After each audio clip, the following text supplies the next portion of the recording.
L'aura, qu'est-ce que c'est?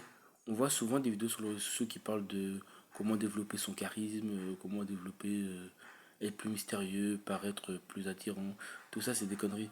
Le magnétisme, le charisme, ce qu'on appelle l'aura, c'est quelque chose qui est naturel en fait. C'est pas quelque chose qui s'apprend, qui s'adapte. Faut toujours donner l'illusion, apprendre par des mécanismes, à faire croire, à faire semblant, mais ça sera seulement qu'à paraître.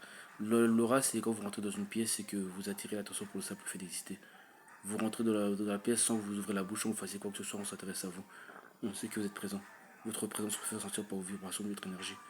Peu importe le lieu public, dans un magasin ou dans un espace privé, c'est ça qui va faire la différence entre une personne qui se fait remarquer pour le simple fait d'exister et une personne qui rentre dans une pièce, on s'en fiche. Enfin, voilà, on ne sait pas spécialement qu'il est là, à part s'il se fait remarquer, qui crie pour regarder, se mettre à poil pour dire regardez-moi. Mais en général, les personnes qui ont de l'aura, c'est souvent c'est des individus qui ont vécu des choses dans leur vie, des traumatismes, des humiliations, qui ont vécu des choses vraiment énormes et leur souffrance se transcende par tout leur corps, en fait, qui se lit sur leur visage, qu'ils incarnent plusieurs émotions, ça traverse leur corps, quoi.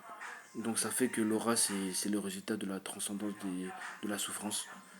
Ce genre d'individus qui ont vu quelque chose qui fait qu'ils auraient dû les anéantir et qui sont toujours là, qui sont vivants, qui sont entiers et qui ont cette force et que de transformer ça en force. Et voilà, ça se voit dans leur caractère et le rentre et ils incarnent tout ça en fait. Ces personnes-là, ils inspirent et c'est quelque chose qui se fait naturellement. En général, ces personnes ne sont même pas au courant qui possèdent cette aura.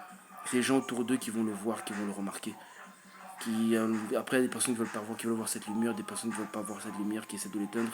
Ça va se traduire par la jalousie, par l'envie, par des personnes qui vont avoir des comportements bizarres et étranges en votre présence, qui vont essayer de vous impressionner, qui auront tendance à copier, vous imiter. Des choses comme ça, les gens seront fascinés, attirés par vous. Après, être charismatique ne veut pas dire être aimé. Vous pouvez être charismatique et être détesté, donc ça fait que vous allez faire ressortir plusieurs types d'émotions, l'admiration, la haine, et ça vient de là, le charisme.